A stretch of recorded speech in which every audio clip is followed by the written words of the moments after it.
እንዴት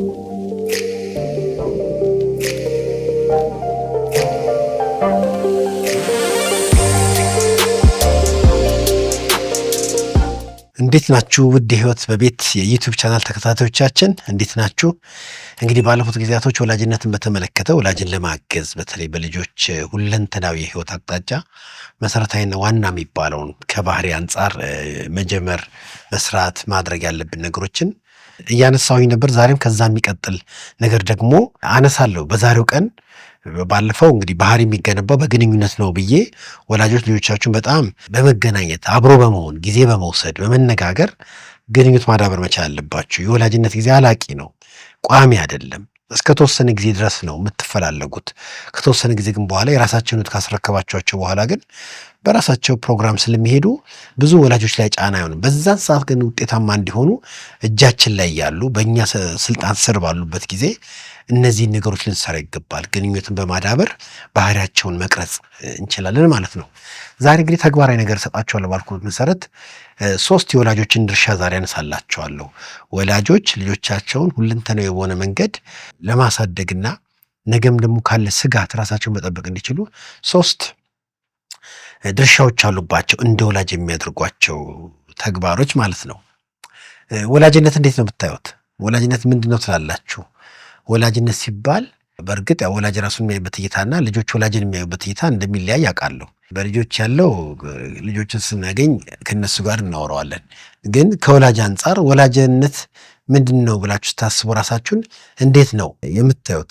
ወላጅነት አንዳንዱን እንግዲህ እስቲ ላንሳቸው፣ በተለያየ መንገድ ይገልጻቸዋል። አንዳንዱ ወላጅነትን እንደ አሰልጣኝ አድርጎ ራሱን ያያል። አሰልጣኝ እንደ ኮች ይሁንና ልጅ እንደሚያሰለጥን ብቻ ራሱን ያስባል። ግን አሰልጣኝነት ተግባር ተኮር ነው፣ ግንኙነታዊ አይደለም። አሰልጣኝ ይመጣና ይሄን አርግ፣ ይሄን አታርግ፣ ይሄን ልቀቅ፣ ይሄን ለምን አረክ ነው የሚለው። ድርጊቱና ተግባሩ ላይ ብቻ እርማትና ማስተካከያ ነገር ነው የሚሰጠው። ግንኙነት አያስፈልግም። አንድ የስፖርት አሰልጣኝ ስፖርት እንዲያሰለጥኝ ከፈለገ ግንኙነቱ ጥሩ ቢሆን ጥሩ ነው። በእርግጥ ግን ከስፖርት አንጻር ከሆነ ቀናበል፣ ጎንበስ በል፣ እንደዛ ሄድ፣ ይሄን አርግ ነው የሚለኝ። ተግባር ተኮር ነው፣ ተግባሩ ላይ ብቻ ነው። እና ምናልባት ሙሉ ለሙሉ ወላጅነትን አይገልጽም። ወላጅ ልጁን ያሰለጥናል፣ አሰልጣኝ ነው። ግን የግንኙነቱ ይዘት በሌለበት ግን ሊያሰለጥን አይችልም። እና ወላጅነትን እንደ አሰልጣኝ ማየት በከፊል ልክ ቢሆንም ሙሉ እይታ አይሰጥም ማለት ነው። አንዳንዱ ደግሞ ወላጅነትን እንደ ፖሊስ ነው የሚያየው። ፖሊስ ያው እንደምታውቁት ስርዓት ማስከበር፣ ነገሮች ሲዛነፉ ማቃናት፣ ከዛ ካስፈለገ ለፍርድ አካል ማቅረብ ነው የሚመለከተው። እና ልክ በአንዳንድ ጉዳይ በተሳሳቱበት ነገር ከፖሊስ ስራ ጋር የሚገናኝ እርማትንና ኮሬክሽን ለመስጠት የተላላፉት ነገር ለማስተካከል ሊታይ ይችላል። ግን ይሄም ሪሌሽናል አይደለም፣ ግንኙነታዊ አይደለም። ከአንድ ፖሊስ የሆነ ነገር ለማስከበር እናንተ ጥሩ ግንኙነት ሊኖር ይገባል አይባልም። ግንኙነቱ ሌላ ጉዳይ ነው። ተግባሩን በተመለከተ ግን የማይገባ ድርጊት ካደረገ ሕግ ጋር የማቅረብ በዛ ድርጊት ያለውን ነገር የመያዝ ነገር ሊጠበቅበት ይችላል። ይሄም ብዙ አያስኬድም፣ ሙሉ የወላጅነትን እይታ አይሰጥም። ተግባሩ የፖሊስ አይነት ብቻም አይደለም። አንዳንዱ ወላጅነትን ጓደኝነት ነው ብሎ ያስባል። ጓደኝነት ነው ኦፍኮርስ ወላጅና ልጅ እንደ ጓደኛም ቢሆኑ ጥሩ ነው። ከአንድ ሰው ራሱን የሚሆነው ከጓደኛ ጋር ስለሆነ የጓደኝነት ግንኙነት ጥሩ ትርጉም አለ። ግን ለልጆቻችን እንደ ጓደኛ እንሆና ይሆናል እንጂ ጓደኛ መሆን አንችልም። እንደ ጓደኛ በተወሰነ መልኩ ለተወሰነ ደረጃ ተቀራርበን አብረን ልንሆን እንችላለን። ግን ጓደኛቸው ሆነን ሁሉን ነገር እያወሩን ሁሉን ነገር እያሉን ስሜታቸውን፣ ሀሳባቸውን፣ ፍላጎታቸውን ከጓደኛ ጋር እንደሚሆኑት አይሆኑም። ቢያንስ ከጓደኛ ጋር የሚቀልደውን ቀልድ ከኛ ጋር አይቀልዱም። ከጓደኛ ጋር የሚሄዱበት ቦታ ከኛ ጋር አይሄዱም። ስለዚህ እንደ ጓደኛ ቀረብ ያለና የሚያግባባ ነገር ያስፈልጋል እንጂ ጓደኝነት አይደለም። ወላጅነት ጓደኛ በብዙ መልኩ ብታዩት መልካም ግንኙነት ነው። ግን ወላጅነት ጓደኝነት ውስጥ የሚጠቃልል ነገር አይደለም። እንግዲህ ሁሉም ሰው የየራሱን ትርጉም ቢሰጠውም ወላጅነት ግን ወላጅነት ነው። ምን መደረግ እንዳለበትም ደግሞ ቀጥዬ ያሳያቸዋለሁ። ወላጅነት በዋነኛነት ከምንም ነገር በላይ ግንኙነታዊ መሆኑን መርሳት የለብንም። አሰልጣኝ፣ ፖሊስ፣ ጓደኛ ምናልባት ጓደኛ የግንኙነታዊ ይሆንና የግንኙነቱ ነገር ጥሩ ይሆንና አንዳንድ ስርዓት የማስጠበቅ ነገር ግን ጓደኛ ለጓደኛ ብዙም የተለየ ኦቶሪቲም ስለሌላቸው ከፍቅርና በፈቃድ የራስን ነገር ከማቀበል ሌላውን ከመከተል የዘለለ ነገር ስለሌለ የወላጅ ያህል ስልጣን የለውም ጓደኛ በጓደኛ ላይ ከፍቅር በመነሳትና በፈቃድ የሆነ ነገር ስለሆነ ማለት ነው። ግን ወላጅነት ከሆነ የልጅን ሕይወት ጤናማ ከማድረግ አኳያ ያሉ ድርሻዎች አሉ። እነዚህን የወላጅ ተግባሮችን የወላጅ ድርሻዎችን ልስጣቸው። ወደ 3 ድርሻዎች አሉ። ከመጀመሪያው ልነሳና ወላጅነት ምን እንደሆነ እነሱ ነገሮች ድርሻ ስል ኃላፊነትንም እያነሳሁኝ ነው። ወላጅ እንክብካቤን የሚወስድባቸው 3 የኃላፊነት አቅጣጫዎች አሉ። ወይም ደግሞ ልጄን እየተንከባከብኩኝ ነው ሲል ልጁን መንከባከቡን የሚያሳይበትና የሚያሳውቅበት 3 ድርሻ 3 ተግባሮች አሉ። እነዚህንም በየተራ አነሳላችኋለሁ። የመጀመሪያው ልጆቹን መጠበቅ ነው። ልጆቹን የሚጠብቅ መሆን መቻል አለበት። ከምን እንዴት የሚለውንም እሱንም አነሳላችኋለሁ። ሁለተኛ ዲሲፕሊን የሚያስይዝ ነው። ስርዓት የሚያስይዝ ዲሲፕሊን ማስያዝ ማለት መቅጣት ማለት አይደለም። የልጆችን አኗኗርና ሕይወት ጤናማ ከማድረግ አኳያ የሚሰራ ተግባርን ነው ማነሳላችሁ። በሶስተኛ ደረጃ ደግሞ ለልጆቹ ወላጅ መነሻ ምንጭ መሆን አለበት። መነሻ መሆን አለበት። ምንጭ መሆን አለበት። መሆን የሚገባቸው እንዲሆኑ መነሻ ከወላጆቻቸው መቀበል አለባቸውና ወላጅም ማቀበልና መስጠት ይገባዋል ማለት ነው። እነዚህ 3 ነገሮች ከሆኑ ዘርዘር አድርጌ ላስቀምጥላችሁ። የመጀመሪያው መጠበቅ ነው። መጠበቅ ነው። ምን ማለት ነው መጠበቅ? ወላጅ በወላጅነት ልጁን ሊጠብቅ ይገባል። መጠበቅ በምንልበት ጊዜ እንግዲህ ልጅ ራሱን መጠበቅ አይችልም። በመጀመሪያ ደረጃ ልጅ ራሱን የሚጠብቅ አይደለም። በተፈጥሮ ራሱን ጠባቂ ሆኖ አይመጣም። ራሱን መጠበቅ ቢፈልግም አይችልም። እንዲያውም ከአቅሙ ጉዳይ ነው። መፈለግና አለመፈለግም በሚል ሳይሆን ልጅ ሲወለድ ራሱን የሚጠብቅ አይነት ሆኖ አይመጣምና የራሱን ሕይወት የሚጠብቅ የሚያቆይ አይደለም። ግን ሕይወቱን የሚጠብቅለትና ሕይወቱን የሚያቆይለት ወላጅ ያስፈልገዋል ማለት ነው። ምን ነው የሚጠብቀው ከተባለ ልጁ ያለውን አቅም መጠበቅ መቻል አለብን። ልጄ ያለው አቅም እንዳይባክን፣ ልጄ ልጅነቱን እንዳይጠፋ፣ እንደ ሰው አንድ ሕይወት እንዳለው ሰው ወላጅ ሊጠብቅለት ይገባል ማለት ነው። እንግዲህ የልጆቻችን ሕይወትና ያላቸውን አቅም መጠበቅና ማቆየት ከቻልን ባላቸው አቅም ባላቸው ሕይወት ውጤታማ ሊሆኑ ይችላሉ ማለት ነው። ከምን ነው የምንጠብቃቸው?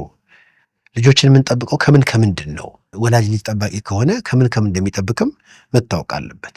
የመጀመሪያው ልጅ የሚጠበቀው ከመጥፎ ነገር ነው። መጥፎ እንግዲህ በብዙ መልኩ ማየት ትችላላችሁ። አንዳንዱ አንጻራዊ ያደርገውና ይሄ ችግር የለም የሚለው በጣም መጥፎ ሊሆን ይችላል። ግን የልጅን ሕይወት መጥፎ የሚባል ነገር ምንድን ነው? የልጅን ማንነት፣ የልጅን እድገት፣ የልጅን ነገ የሚበላ ነገር ከሆነ የሚያጠፋ ነገር ከሆነ መጥፎ ነው ማለት ነው። መጥፎ ነገር ሁሉ መጥፎ ነው ደግሞ አለመምጣቱ ትልቁ ችግር። ጥሩና አዝናኝ፣ አስደሳች፣ አጫዋች የሚመስል ነገር ግን የመጨረሻ ውጤቱ ውድቀት የሆነ ጥፋት የሆነ ስህተት የሆነ ሊሆንም ይችላል። ከዛ ነገር ልንጠብቃቸው ይገባል። አንዳንዴ ያዝናናናቸው እየመሰለን በማዝናናት ስም የምናደርጋቸው ነገሮች የነገ ሕይወታቸውን ራሳቸው ኃላፊነት የማይወስዱ እንዲሆንም ሲያደርጋቸው ይታያል። ስለዚህ የወላጅነት የልጆችን ሕይወትና አቅማቸውን መጠበቅ ነው። ያላቸውን አቅም፣ የሕይወት ዓላማ፣ ያላቸውን ብቃት በመጠበቅ ነው ወላጅነታችንን ሙሉ ልናደርግ የምንችለው ማለት ነው። እንግዲህ ልጆችን መጠበቅ ሕይወታቸውና አቅማቸው መጠበቅ ያስፈልጋል ብያልኩኝ። ለምንድን ነው የሚያስፈልገው ከተባለ ባጭሩ ልጆች እነዚህ ነገሮች ለራሳቸው ማድረግ ስለማይችሉ ነው። እነዚህ ነገሮች ማድረግ ባለባቸው ወላጆች እጅ ላይ ናቸው እንጂ ልጆቻችን እነዚህ ነገሮች ማድረግ አይችሉም። እነዚህ ማድረግ አይችሉም። ስለማይችሉ ወላጅ ይህን ደግሞ ኃላፊነት ሊወስድ ይገባዋል ማለት ነው። እንግዲህ ልጆቻችን ትክክለኛ የሆነውን ያልሆነውን አያውቁም። ምን ልክ አይሆን አያውቁም። የሚጠቅም የማይጠቅም አያውቁም። የሚጎዳ የማይጎዳ ሊያውቁ አይችሉም። በዚህ ሰዓት የትኛው እንደሚጎዳ እንደማይጎዳ፣ የትኛው እንደሚጠቅም እንደማይጠቅም በሐሳብ በድርጊት በምሳሌነት በማሳየት ነገሮችን በመተርጎም ልናሳውቃቸው ይገባል ማለት ነው። ለዚህ እኮ ነው አንዳንድ ልጆች ሳያውቁ ራሳቸውን አደጋ ውስጥ ሲከቱ ይታያል። አታውቁም በሚቆርጥ ነገር ውስጥ እጃቸውን ከተው እጃቸው የተበላሸ እሳት ውስጥ ገብተው የፈላ ነገር ውስጥ ገብተው እነዚህ ነገሮች እንኳን በቅርባቸው ካሉ ቤታቸው ውስጥ ካሉ ነገሮች ራሳቸውን መጠበቅ አይችሉም፣ ምን እየሆነ ስለማያውቁና አንዳንዴ ምንም ሳይጎለን ልጆች አግኝተን ግን ከጥበቃ ማነስ የልጆች ሕይወት የሚባክን እጃችን ላይ ብዙ ሰዎች ልኖር እንችላለን። የመጠበቅ ኃላፊነት የኛ ነው። ልጆች እነዛ ነገሮች ማወቅና መለየት ስለማይችሉ ማለት ነው። ከጉዳት እንዲያመልጡ ብቻ ሳይሆን ለነገ መድረሻቸው ጤናማ ህይወት እንዲኖራቸው የመጠበቅን ኃላፊነት ወላጅ ዛሬ ሊወስድ ይገባል ማለት ነው። እንግዲህ እንደዚህ አይነት ነገሮችን ማድረግ የልጆችን የነገ ህይወት ሊያስተካክልና ሊሰራ እንደሚችል በማወቅ ወላጅ ሙሉ ኃላፊነት ልንወስድ ይገባል ማለት ነው። ልጆቻችን የሆነ ነገር በሚያደርጉበት ጊዜ የሚያመጣውን ውጤት አያውቁም። ለዚህ እኮ ነው አንድ ወላጅም ምን ማድረግ እንዳለበት ብቻ ሳይሆን ባለፈው እንዳነሳ ነው ለምን እንዳደረገ ማወቅ አለበት። የማደርገው ድርጊት ምን ውጤት ያመጣል ብሎ ወላጅ ማሰብ አለበት የሚለውን ነገር ከዚህ ቀደም አስቀምጠን ነበር። ይሄ ወላጅ ነው የሚችለው። ልጅ ግን ማድረግ የሚገባውን የታየውን ነገር የሚሰማውን ነገር ያደርግ ይሆናል እንጂ እያደረገ ያለውን ነገር ለምን ውጤት አስቦትና ፈልጎት እንደሚያደርገው ልጅ አያውቅም። ይህን ነገር ማሳወቅም ማወቅም ያለበት ደግሞ ወላጅ ነው።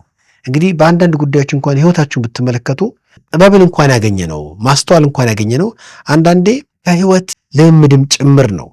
ከህይወት ልምድም ነው የሚገኘው አንዳንድ ማስተዋል አንዳንድ እውቀትና ልክ ያልሆነ ነገር ስናይ ወይም ደግሞ ልክ ያልሆነ ነገር በተገበርንበት ጊዜ መዘዝ ሲያገኘን ልክ ማድረግ ምን ትርፍ እንዳለውና ልክ ያልሆነ ነገር ደግሞ ማድረግ ምን አይነት ጉዳት እንዳለው ስለምናውቅ ከዛን ጊዜ በኋላ የማይገቡ ነገሮች ህይወታችን ላይ እንዳይመጡ መጠንቀቅ እንችላለን ማለት ነው። ልጆችም ጋር እነዚህን ነገሮችን ማሳየት ነው። ይህን ነገር ማድረግ እንደዚህ ያደርጋል። ብዙ ጊዜ ክልከላ ነው። አትንካ፣ አትሂድ፣ አትምጣ ነው የምንለው። ለምሳሌ እድሜያቸው እንኳን ከፍ ሲል ጓደኛዎቻችን ጋር ሊሄድ እዚህ ቦታ ለመዝናናት እንዲናደርግ ሲባል አይቻልም ነው የሚባለው። አንዳንዱ ወላጅ ገንዘብ ስለሚጠየቅ ገንዘብ ላለመስጠት ሊሆን ይችላል። የልጁን ፍላጎት ግን አላስተዋለ ሊሆን ይችላል። አሁንም ይሄድ ፍቀዱ ማለት አይደለም። መሄድ የሌለበት ቦታ ያው መሄድ የለበትም።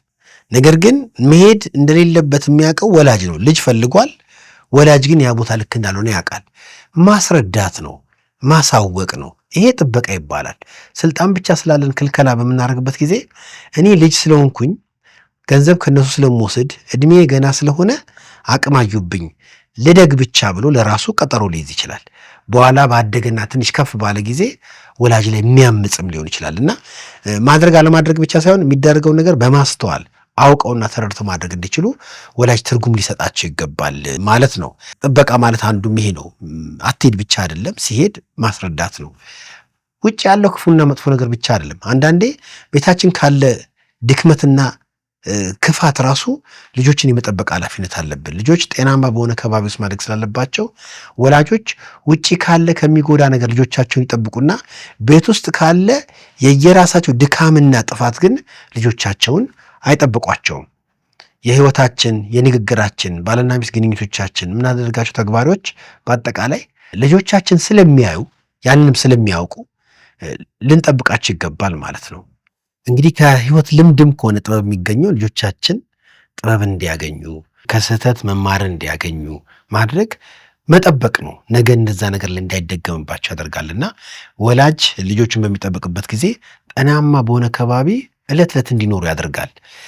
ወላጅ በመገኘት ማስተዋልን ከሰጣቸው ወላጅ በሌለበትም ጊዜ በዛ ማስተዋል ራሳቸውን መያዝ እንዲችሉ ያግዛቸዋል፣ ይረዳቸዋል ማለት ነው። ስለዚህ እንደ ወላጅ ልጆቻችን መጠበቅ አለብን ስንል ጠባቂ ልጆቹ ምቹ ከባቢ ውስጥ እንዲያድጉ ሁልጊዜ እዛ ቦታ እንዲገኙ ምቹ ከባቢን ይፈጥርላቸዋል ማለት ነው። ይህን ካደረገ ወላጅነት ልጆቹን ስለሚጠብቅ ውጭም ካለ ክፉ ቤትም ካለ ድካም ስለምንጠብቃቸው በመጠቃት በመጎዳት የህይወታቸውም ነገር የአቅማቸውም ነገር ችግር ውስጥ እንዳይወድቅ ያደርጋል ማለት ነው። ስለዚህ ወላጅ ልጆችን በሁሉ ነገር እንዲማሩና ጥበብ እንዲያገኙ ምቹ ከባቢን መፍጠር አለበት። እንዲማሩ ያው ልጅ መጠበቅ ማለት ሁልጊዜ ከመጥፎ ነገር ብቻ ግሰጻ ክልከላ ብቻም አይደለም፣ እውቀትና ማስተዋልን መስጠትም ነው። በእያንዳንዱ ጉዳይ ትክክለኛ ትርጉምንም በመስጠት ልጆቻችን ልንጠብቃቸው ይገባል ማለት ነው። እንደዚህ ካላደረግን በጣም በሁለንትና ሰተናቸውና አሳድገናቸው ሁሉም ነገር አቅርበንላቸው ነገር ግን ያላደጉ ወይም ደግሞ በክፉ ነገርና በአደጋ የሚጠቁ ሊሆኑብንም ይችላሉ። መጠበቃችን አደጋ አጠገባቸው እንዳለ ስለምናቅ ከምናየውም ከማናየውም ከምናውቀውም ከማናውቀውም ድንገት የሚከሰቱ ነገሮች ሊኖሩ ይችላሉና የምንጠብቅባቸው በተለይ የጥበቃው አይነት ይለያያል። ከታችኛው እድሜ ጀምሮ ምንም ከማያስተውሉበት እድሜ ጀምሮ ስንት ነው ራሱ ልጅ ወድቆ እቃ ወድቆበት ለጉዳት ይዳረጋል።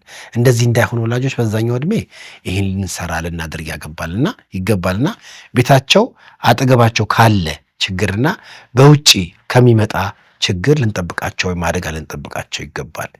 ልጆችን እያሳደጉ ልጅን አለመጠበቅ በጣም ኪሳራ ነው። ይብን ለማሳደጉ ትርጉም ያሰጠዋል። ማሳደግ በሁሉ ነገር እንክብካቤን እየሰጡ ጤናውን ሁሉ ነገር እያደረጉ ነው። ግን በዛው ልክ ግን ህይወቱን ከሚጎዳና አቅሙን ከሚያጠፋ ነገር ግን ካልጠበቅነው ማሳደጋችን ከንቱ ይሆናል። እኛው ያሳደግነውን እኛው ባለመጠበቃችን እንዲወድቅ እንዲበላሽበት ነገሮቹ እንዲከስሙበት ያደርጋልና ይሄ አንዱ የወላጅነት ዓላማ ነው። ስንቶች ወላጆች ልጆቻችሁን ትጠብቃላችሁ? መጠበቅ ማለት መቆጣት፣ መጠበቅ ማለት መጣላት፣ መከልከል ማለት አይደለም። በማስተዋልና በጥበብ ህይወታቸውን እንዲመሩ ማብቃት ማለት ነው። በማስተዋልና በጥበብ ህይወታቸውን እንዲመሩ ማብቃት ደግሞ ዝም ብሎ በንግግር ብቻ አይመጣም። ከሚያደርጉት ነገር ማስተዋል፣ በትምህርታቸው፣ በጤናቸው ለምሳሌ ሆዴን አመመኝ ቢል ምን በልተሃል ተብሎ ቢጠይቅ በሕፃንነቱ እንኳን ይህን በልቻለሁ ይላል። በል ይህን በልታት ይህን ያደርግሃል። ስለዚህ ነገ እንደዚህ ነገር አታርግ፣ ራስን ለመጠበቅ እዚህ ነገር ውስጥ አትግባ ቢባል ነገ እንደዛ አይነት ነገር እንዳይበላ ራሱን መጠበቅ ይችላል ማለት ነው። በተለያዩ ጉዳዮች ላይ ይህን ነገር እንዲስነካው እንደዚህ ያደረገኝ አንዳንዱ ማሳየት ነው። የሚያቃጥል ነገር የሚያቃጥል መሆኑን ማሳየት ነው እስኪቃጠል ከመጠበቅ ይልቅ ማለት ነውና የወላጁ አንደኛው ድርሻ ልጆችን መጠበቅ ነው። የልጄ ጠባቂ እኔ ነኝ በሚል እናትም አባትም ልጅን በመጠበቅ ኃላፊነት ድርሻ ውስጥ ልንተጋ ይገባናል ማለት ነው። የምናሳድጋቸውን ልጆች ከጠበቅናቸው ከውጭ ያለው ምንም ክፉና መጥፎ ነገር ከመጥፎ ጓደኛ፣ ከመጥፎ ከባቢ፣ ከመጥፎ ሁኔታ መጠበቅ እንደምንችለው ሁሉ ቤታችን ውስጥ ካለ ደግሞ የባልና የሚስት የራሳችን ድካምና አለማስተዋልም ልንጠብቃቸው ይገባል ማለት ነው። እንደዚህ ካልጠበቅን ልጆቻችን ለከፋ ነገር እንዲዳረጉ ያደርጋል። እንግዲህ ሁለቱን ደግሞ በሚቀጥለው ቪዲዮ ሰጣቸዋለሁ። መጠበቅ የመጀመሪያው ነው፣ ዲሲፕሊን ማስያዝና ከኛ ደግሞ መነሻን ምንጭ ሆነንላቸው መነሻን በማግኘት ህይወታቸውን እንዲመሰርቱ ማድረግ አለብን። እነዚህ ነገሮች እኛ እንደ ወላጅ ዛሬ እንማራቸው እንጂ ብዙዎቻችን ከወላጆቻችን አላገኘን ሊሆን ይችላል። እኔም የዚህ ነገር ዋነኛ ሀሳብ ሁላችን አግኝተናል እንደዛ ሆነናል ማለት ሳይሆን ከወላጆቻችን ያጣነውን በልጆቻችን እንዲገኝ ብናደርግ ይህም ትልቅ ስኬትና ውጤት ይሆንልናል ማለት ነው። ስላዳመጣችሁ እጅግ አድርጌ አመሰግናለሁ። በሚቀጥለው ቪዲዮ ደግሞ ሁለቱን ነጥቦች አንድ ላይ አድርጌ ያቀርብላችኋለሁ። ስላዳመጣችሁኝ በድጋሚ አመሰግናለሁ። ጥያቄና አስተያየት ካላችሁ ብትጽፉልኝ ለመመለስ ፈቃደኛ ነኝ። እግዚአብሔር ይስጥልኝ።